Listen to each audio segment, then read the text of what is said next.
Good morning students.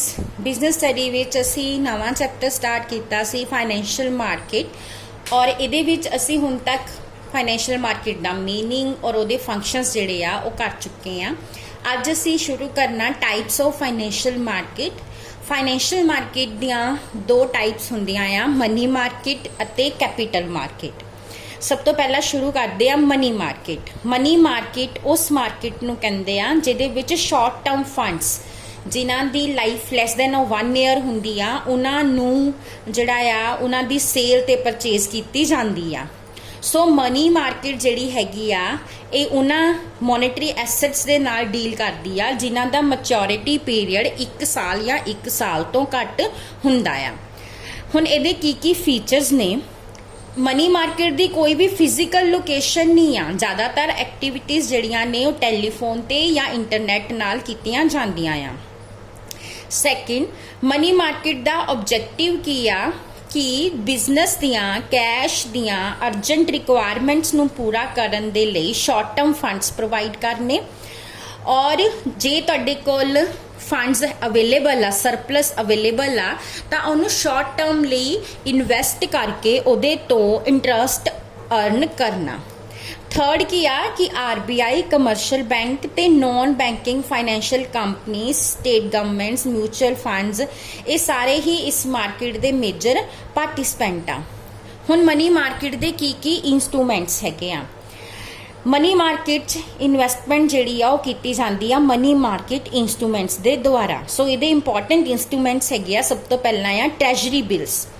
ट्रैजरी bill की हुंदे आ ये money market they which short term instruments हुंदे आ जिन्हों की RBI इशू करदी आ इंडियन गवर्नमेंट दे बिहाफ ते। सो ट्रैजरी बिल इंडियन गवर्नमेंट दे बिहाफ ते RBI इशू करदी आ। ट्रैजरी बिल जिहड़े आ मिनीमम जिहड़ा उहदा अमाउंट हुंदा, अगर तुसीं खरीदना चाहते हो तो मिनीमम अमाउंट जिहड़ा है ट्रैजरी बिल दा वो 25,000 आ। अगर इन्वेस्ट करना तो मिनीमम 25,000 इन्वेस्ट करना पेगा या फिर उहदे मल्टीपल्स दे विच इन्वेस्ट करना पेगा। सैकेंड, इन्हां नूं जीरो कूपन बॉन्ड भी किया जाता है क्योंकि इन्हां दे विच किसी तरह का कोई भी इंटरस्ट नहीं पे किया जाता, बट जिहड़ा इशू प्राइस हुंदा और रिडम्पशन प्राइस नालों घट हुंदा आ। जिस तरह अगर 25,000 का तुसीं ट्रैजरी बिल गवर्नमेंट कोलों खरीद रहे हो तो वह ट्रैजरी बिल तुहानूं 25,000 च नहीं, तुहानूं 24,000 च, 24,500 च, 23,000 च मिलेगा। बट जो तुसीं खरीद लिया हो 23,000 च और जो तुसीं उहनूं वेचना आ वापस तुहानूं रिडम्पशन पैसे मिलने हैं तो तुहानूं पूरे का पूरा 25,000 मिलना। सो इस तरीके दे नाल इहदे विच सानूं बेनिफिट हुंदा आ। उस तो बाद आ ये बहुत ज़्यादा लीक्विड हुंदे आ और इहदे विच एक मिनीमम रिटर्न जिद्दां वो क्योंकि ये लैस प्राइस ते इशू किए जाते हैं तो श्योर रिटर्न जिहड़ी आ आंदी ही आंदी आ ते डिफॉल्ट का रिस्क जिहड़ा आ बहुत ही घट हुंदा आ। हुण सैकेंड इंस्ट्रूमेंट जिहड़ा साडा हैगा वो है commercial papers. Commercial paper unsecured instrument हुंदे आ जिहड़े कि प्रमिजरी नोट दी फॉर्म दे विच इशू कीते जांदे आ। कमर्शियल पेपर सिर्फ ते सिर्फ वड्डियां ते क्रेडिट वर्दी कंपनीज द्वारा ही इशू किए जाते हैं। इन्हां दी मैच्योरिटी 15 दिन तो लैके 1 साल तक हुंदी आ। ये शॉर्ट टर्म फंड्स नूं लो रेट ऑफ इंटरस्ट ते रेज करन दे लई इशू किए जाते हैं। थर्ड की आ कि ये नैगोशिएबल भी हुंदे आ, ट्रांसफरेबल भी हुंदे आ। तुसीं जस्ट इंडोर्समेंट करके इन्हां नूं बेच सकते हो, ट्रांसफर कर सकते हो। ਜਿਹੜੇ कमर्शियल पेपर्स के थ्रू फंड्स रेज किए जाते हैं कंपनीज उन्होंने अपन सीजनल ते वर्किंग कैपिटल नीड्स नूं फुलफिल करने लई यूज करती आ। कमर्शियल पेपर भी डिस्काउंट ते इशू किए जाते हैं ते एट अ पार रिडीम किए जाते हैं। इन्हों ब्रिज फाइनांस भी कहते हैं क्योंकि कंपनी अगर लॉन्ग टर्म फंड्स रेज करना चाहती आ तो उस पर्पज लिए उन्होंने कुछ फ्लोटेशन कॉस्ट भी इनकर करनी पैंदी आ। तो ये कॉस्ट जिहड़ी इनकर करनी आ ये cost company commercial papers issue करके उन्हां पैसिਆਂ तो जिहड़ी हैगी आ वो इनकर कर सकती आ। थर्ड हैगी आ कॉल मनी। कॉल मनी भी शॉर्ट टर्म फाइनांस आ। ये यूज़ किया जाता है इंटर बैंक ट्रांजैक्शनस, मतलब एक बैंक तो दूसरे बैंक के जिहड़ियां ट्रांजैक्शनस हुंदियां उन्हां च यूज़ किया जाता है। इहदा मैच्योरिटी पीरियड भी 1 दिन तो लैके 15 दिन तक हुंदा आ। सारे ही कमर्शियल बैंक जिहड़े आ उन्हां नूं एक CRR फॉलो करनी पैंदी आ। CRR मीनस cash reserve ratio. मतलब बैंकां नूं कमर्शियल बैंक नूं अपने टोटल डिपॉजिट दा 1% जिहड़ा आ ਉਹ RBI ਦੇ ਕੋਲ कैश ਦੀ फॉर्म ਦੇ ਵਿੱਚ ਰੱਖਣਾ ਹੀ ਪੈਂਦਾ ਆ। ठीक है, सो RBI जिहड़ी आ ਉਹ इस CRR ਨੂੰ टाइम तो टाइम चेंज भी करती रहती आ और ਇਹਦੇ ਨਾਲ ਕੀ ਆ ਕਮਰਸ਼ੀਅਲ ਬੈਂਕ ਦੇ ਕੋਲ ਫੰਡਸ ਦੀ ਅਵੇਲੇਬਿਲਿਟੀ ਅਫੈਕਟ ਹੁੰਦੀ ਆ। ਸੋ ਕਮਰਸ਼ੀਅਲ ਬੈਂਕ ਉਸ ਟਾਈਮ ਤੇ ਜਦੋਂ RBI ਨੇ ਅਗਰ CRR ਵਧਾ ਦਿੱਤੀ ਆ ਬਟ ਬੈਂਕ ਕੋਲ ਫੰਡਸ ਨਹੀਂ ਹੈਗੇ ਤਾਂ ਕਮਰਸ਼ੀਅਲ ਬੈਂਕ ਉਸ ਵੇਲੇ ਕਾਲ ਮਨੀ ਨੂੰ ਯੂਜ਼ ਕਰਕੇ ਆਪਣੀ CRR ਮੇਨਟੇਨ ਕਰ ਸਕਦੀ ਆ। ਨੈਕਸਟ ਆ ਕਾਲ ਮਨੀ ਤੇ ਜੋ ਇੰਟਰਸਟ ਪੇ ਕੀਤਾ ਜਾਂਦਾ ਉਹਨੂੰ ਕਾਲ ਰੇਟ ਕਹਿੰਦੇ ਆ ਔਰ ਇਹ ਇੰਟਰਸਟ ਰੇਟ ਜਿਹੜਾ ਆ ਚੇਂਜ ਹੁੰਦਾ ਰਹਿੰਦਾ ਆ। ਉਸ ਤੋਂ ਬਾਅਦ ਕੀ ਆ ਕਿ ਕਾਲ ਰੇਟ ਔਰ ਡਿਮਾਂਡ ਫॉर ਕਾਲ ਮਨੀ ਵਿੱਚ ਹਮੇਸ਼ਾ ਓਪੋਜ਼ਿਟ ਰਿਲੇਸ਼ਨਸ਼ਿਪ ਹੁੰਦਾ ਆ। ਜਿੰਨਾ ਜ਼ਿਆਦਾ ਕਾਲ ਰੇਟ ਹੋਏਗਾ ਉਨੀ ਹੀ ਕਾਲ ਮਨੀ ਲਈ ਡਿਮਾਂਡ ਘੱਟ ਹੋਏਗੀ ਔਰ ਮਨੀ ਮਾਰਕੀਟ ਇੰਸਟਰੂਮੈਂਟ ਜਿਹੜੇ ਹੈਗੇ ਆ ਉਹ ਉਨੇ ਹੀ ਸਸਤੇ ਹੋ ਜਾਣਗੇ।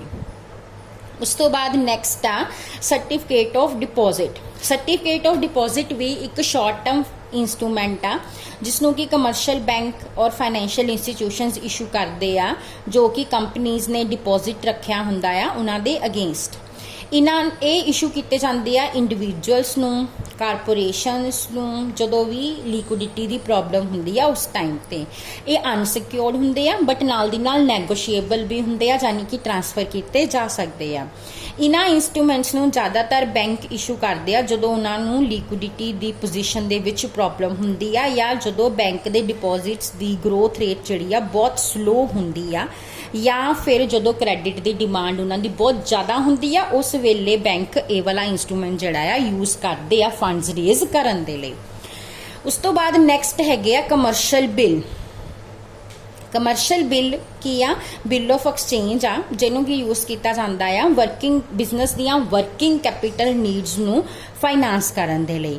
ਇਹ ਸ਼ਾਰਟ ਟਰਮ ਵੀ ਹੁੰਦੇ ਆ ਔਰ ਨੈਗੋਸ਼ੀਏਬਲ ਇੰਸਟਰੂਮੈਂਟ ਵੀ ਹੁੰਦੇ ਆ। ਇਹਨਾਂ ਨੂੰ ਯੂਜ਼ ਕੀਤਾ ਜਾਂਦਾ ਆ ਫਰਮ ਦੀ ਕ੍ਰੈਡਿਟ ਸੇਲ ਨੂੰ ਫਾਈਨਾਂਸ ਕਰਨ ਲਈ। ਜਦੋਂ ਫਰਮ ਜੋ ਸੇਲ ਕ੍ਰੈਡਿਟ ਤੇ ਕਰ ਰਹੀ ਆ ਉਹਨੂੰ ਫਾਈਨਾਂਸ ਕਰਨ ਦੇ ਲਈ।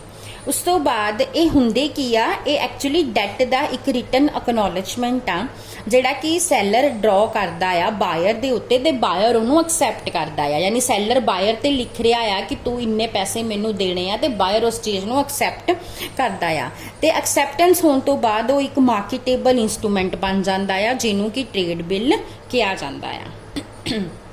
ਅਗਰ ਸੈਲਰ ਜਿਹੜਾ ਆ ਉਹ ਬਿੱਲ ਦੀ ਮੈਚੁਰਿਟੀ ਤੋਂ ਪਹਿਲਾਂ ਹੀ ਫੰਡਸ ਚਾਹੁੰਦਾ ਆ ਤਾਂ ਉਹ ਬੈਂਕ ਕੋਲ ਜਾ ਕੇ ਡਿਸਕਾਊਂਟ ਵੀ ਕਰਾ ਸਕਦਾ ਆ ਬਟ ਬੈਂਕ ਉਹਦੇ ਲਈ ਉਹਦੇ ਕੋਲੋਂ ਕੁਝ ਚਾਰजेस ਲੈਂਦਾ ਆ ਜਿਹਨੂੰ ਅਸੀਂ ਡਿਸਕਾਊਂਟ ਕਹਿੰਦੇ ਆ ਜੋ ਕਿ ਬੈਂਕ ਪਹਿਲਾਂ ਪੇਮੈਂਟ ਦੇ ਰਿਹਾ ਇਸ ਲਈ ਉਹ ਉਸ ਸੈਲਰ ਦੇ ਕੋਲੋਂ ਲੈਂਦਾ ਆ। ਸੋ ਇਹ ਡਿਫਰੈਂਟ ਇੰਸਟਰੂਮੈਂਟਸ ਆ ਜਿਹੜੇ ਕਿ ਮਨੀ ਮਾਰਕੀਟ ਵਿੱਚ ਯੂਜ਼ ਕੀਤੇ ਜਾਂਦੇ ਆ। ਨੈਕਸਟ ਹੈਗੀ ਆ ਸੈਕੰਡ ਟਾਈਪ ਜਿਹੜੀ ਆ ਉਹ ਹੈਗੀ ਆ ਕੈਪੀਟਲ ਮਾਰਕੀਟ। ਕੈਪੀਟਲ ਮਾਰਕੀਟ ਉਸ ਮਾਰਕੀਟ ਨੂੰ ਕਹਿੰਦੇ ਆ ਜਿਸ ਵਿੱਚ ਲੌਂਗ ਟਰਮ ਫੰਡਸ ਦੀ ਬੋਰੋਇੰਗ ਤੇ ਲੈਂਡਿੰਗ ਹੁੰਦੀ ਆ। ਸੋ ਕੈਪੀਟਲ ਮਾਰਕੀਟ ਇੱਕ ਇਹੋ ਜਿਹਾ ਆਰਗੇਨਾਈਜ਼ਡ ਮੈਕੈਨਿਜ਼ਮ ਆ ਜਿਹਦੇ ਵਿੱਚ ਮਨੀ ਕੈਪੀਟਲ ਔਰ ਫਾਈਨੈਂਸ਼ੀਅਲ ਰਿਸੋਰਸਿਸ ਨੂੰ ਇਫੈਕਟਿਵਲੀ ਤੇ ਐਫੀਸ਼ੀਐਂਟਲੀ ਟ੍ਰਾਂਸਫਰ ਕੀਤਾ ਜਾ ਰਿਹਾ ਆ from the investing public or individual or institutional saver to the entrepreneurs engaged in the industry or commerce. So capital market सिर्फ ते सिर्फ लॉन्ग टर्म फाइनैशियल इंस्ट्रूमेंट्स नाल डील करती आ। कैपिटल मार्केट डैट ते इक्विटी दोनों तरह के इंस्ट्रूमेंट्स दे विच डील करती आ। ਜਿਹੜੇ ਲੌਂਗ ਟਰਮ ਇੰਸਟਰੂਮੈਂਟਸ ਹੁੰਦੇ ਆ ਉਹਦੇ ਵਿੱਚ ਕੀ ਹੁੰਦਾ ਇਕੁਇਟੀ ਸ਼ੇਅਰਸ ਡਿਵੈਂਚਰਸ ਬੌਂਡਸ ਐਟਸੈਟਰਾ। ਸੋ ਕੈਪੀਟਲ ਮਾਰਕੀਟ ਵਿੱਚ ਕੀ ਹੁੰਦਾ ਆ ਇੱਕ ਤਾਂ ਕੈਪੀਟਲ ਜਿਹੜੀ ਰੇਸ ਕੀਤੀ ਜਾਂਦੀ ਆ through issue of new shares. Second money raise ਕੀਤੀ ਜਾਂਦੀ ਆ by borrowing through the issue of debentures ਔਰ ਥਰਡ ਲੌਂਗ ਟਰਮ ਬੋਰੋਇੰਗਸ ਜਿਹੜੀਆਂ ਹੈਗੀਆਂ ਉਹ ਰੇਸ ਕੀਤੀਆਂ ਜਾਂਦੀਆਂ ਚਾਹੇ ਇਨਲੈਂਡ ਆ ਚਾਹੇ ਫੋਰਨ ਬੈਂਕਸ ਨੇ ਜਾਂ ਫਾਈਨੈਂਸ਼ੀਅਲ ਇੰਸਟੀਟਿਊਸ਼ਨਸ ਨੇ। ਹੁਣ ਕੈਪੀਟਲ ਮਾਰਕੀਟ ਦੀਆਂ ਕੀ ਫੀਚਰਸ ਆ। ਸਭ ਤੋਂ ਪਹਿਲਾਂ long term funds. Capital market ਵਿੱਚ ਸਿਰਫ ਤੇ ਸਿਰਫ ਲੌਂਗ ਟਰਮ ਫੰਡਸ ਹੀ ਰੇਸ ਕੀਤੇ ਜਾਂਦੇ ਆ ਐਂਡ ਜਿਹੜੇ ਲੋਕ ਕਿਤੇ ਪ੍ਰੋਡਕਟਿਵ ਇਨਵੈਸਟਮੈਂਟਸ ਕਰਨੀਆਂ ਚਾਹੁੰਦੇ ਨੇ ਉਹੀ ਕੈਪੀਟਲ ਮਾਰਕੀਟ 'ਚੋਂ ਫੰਡਸ ਰੇਸ ਕਰਦੇ ਆ। और इन्वेस्टमेंट का जिहड़ा टाइम पीरियड है मोर दैन 1 ईयर हुंदा आ। सैकेंड आ deals in equity and debt. Capital market विच दोनों तरह के funds owners capital and borrowed funds use किए जाते हैं। ऑनर कैपिटल जिहड़ी आ शेयर्स की फॉर्म च इशू की जाती है, तो बोरोड फंड्स जिहड़े ने डिवेंचर ते बॉन्ड्स की फॉर्म च इशू किए जाते हैं। थर्ड है primary and secondary market. Capital market दो तरह की होंदी है, एक प्राइमरी मार्केट होंदी है, एक सैकेंडरी मार्केट होंदी है। प्राइमरी मार्केट दे विच नवे शेयर्स जिहड़े आ इशू किए जाते आ, बट सैकेंडरी मार्केट विच ओल्ड शेयर्स जिहड़े ऑलरेडी एग्जिस्टड हैगे आ, इशूड हैगे आ, वो जिहड़े आ खरीदे ते बेचे जाते आ। उस तो बाद आ इंटरमीडिएरीज। ਜਿਹੜੀ ਸਾਡੀ कैपिटल मार्केट आ ਉਹਦੇ ਵਿੱਚ ਕੰਮ ਕਰਨ ਦੇ ਲਈ ट्रांजैक्शनस ਕਰਨ ਦੇ ਲਈ ਬਹੁਤ ਸਾਰੇ ਇੰਟਰਮੀਡੀਏਰੀਜ਼ ਹੁੰਦੇ ਆ ਜਿਹੜੇ ਕਿ ਇਹਨਾਂ ट्रांजैक्शनस ਨੂੰ ਕੰਡਕਟ ਕਰਨ ਦੇ ਵਿੱਚ ਹੈਲਪ ਕਰਦੇ ਆ। ਸੋ ਇਹਨਾਂ ਸਿਕਿਉਰਿਟੀਜ਼ ਦੀ ਪਰਚੇਜ਼ ਤੇ ਸੇਲ ਜਿਹੜੀ ਆ ਇਹਨਾਂ ਇੰਟਰਮੀਡੀਏਰੀਜ਼ ਦੇ ਥਰੂ ਹੁੰਦੀ ਆ। ਇਹਨਾਂ ਇੰਟਰਮੀਡੀਏਰੀਜ਼ ਦੇ ਵਿੱਚ ਸਟਾਕ ਬ੍ਰੋਕਰ, ਅੰਡਰਰਾਈਟਰ, ਬੈਂਕ ਤੇ ਫਾਈਨੈਂਸ਼ੀਅਲ ਇੰਸਟੀਟਿਊਸ਼ਨਸ ਹੁੰਦੇ ਆ। ਉਸ ਤੋਂ ਬਾਅਦ ਆ scattered and central place for the activities. जिन्नियां भी सिक्योरिटीज़ की सेल ते परचेज हुंदी आ वो सारी दी सारी कॉमन प्लेस ते भी हुंदी आ ते नाल दी नाल ਸਕੈਟਰਡ प्लेसिस ते भी हुंदी आ। स्टॉक एक्सचेंज जिहड़ी आ वो एक मेन प्लेस आ जिहदे विच इन्हां सिक्योरिटीज़ की ट्रेडिंग हुंदी आ। उस तो इलावा NSE National Stock Exchange over the counter exchange जिहड़ियां हैगियां आ ਇਹ ਸਕੈਟਰਡ ਪਲੇਸਿਸ ਤੇ ਵੀ ਟ੍ਰਾਂਜੈਕਸ਼ਨਸ ਨੂੰ ਕਰਨ ਦੇ ਵਿੱਚ ਕੰਪਿਊਟਰ ਤੇ ਇੰਟਰਨੈਟ ਦੇ ਥਰੂ ਹੈਲਪ ਕਰਦੀਆਂ ਆ। ਉਸ ਤੋਂ ਬਾਅਦ ਆ ਇਨਫੋਰਮੇਸ਼ਨ। कैपिटल मार्केट जिहड़ी आ इन्वेस्टर्स ਨੂੰ यूजफुल इन्फॉर्मेशन भी प्रोवाइड करती आ। इस इन्फॉर्मेशन के बेसिस ਤੇ ही इन्वेस्टर्स डिसाइड करते आ भी उन्होंने कित्थे ते किन्ना इन्वेस्ट करना आ। और सेविंग्स जिहड़ियां हैगियां वो डाइवर्ट कीतियां जांदियां आ जिथे रिटर्न ज़्यादा होंदी आ उस जगह ते। उस तो बाद mobilisation of the savings. Financial institution जिहड़े हैगे आ वो डिफरेंट स्कीम्स के थ्रू इन्वेस्टर्स कोलों सेविंग्स नूं मोबिलाइज करते हैं। ये सेविंग्स जिहड़ियां हैगियां इन्वेस्टमेंट्स लिए अवेलेबल हुंदियां आ कैपिटल मार्केट। और कैपिटल मार्केट जिहड़ी आ मेन मोबिलाइजर दे तौर ते काम करदी है।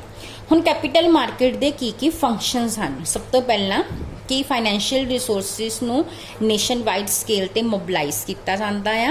सैकेंड फॉरन कैपिटल ते फॉरन नो हाउ नूं भी सिक्योर किया जाता है जिथे भी कंट्री दे विच रिसोर्सिस दे विच किसी तरह की डेफिशिएंसी होवे ताकि इकनोमिकली असी फास्टर पेस ते ग्रो कर सकीए। एंड लास्ट की आ कि जिहड़े साडे फाइनैंशियल रिसोर्सिस हैगे उन्हां नूं इफैक्टिवली अलोकेट किया जाता है ताकि जो भी कंपनी नूं जिथे भी प्रोजैक्ट्स दे विच नीड हैगी है जिन्हां प्रोजैक्ट्स से उन्होंने जिहड़ा हैगा फंड इन्वेस्ट किया जा सके। उस तो बाद इन्होंने डिफरेंस दिता होया कैपिटल मार्केट ते मनी मार्केट दा। मैं तुहानूं दोनों मार्केट्स समझा दित्ते हैं भी मनी मार्केट की हुंदी आ, कैपिटल मार्केट की हुंदी आ। तुसीं हुणे डिफरेंस जिहड़ा अपने आप कर सकते हो। नैक्सट जिहड़ा साडा टॉपिक आ वो हैगा टाइप्स ऑफ कैपिटल मार्केट दा। इहदे विच प्राइमरी मार्केट और सैकेंडरी मार्केट आ जाती है। ये टॉपिक असी कल के लैक्चर दे विच कवर करांगे। Thank you.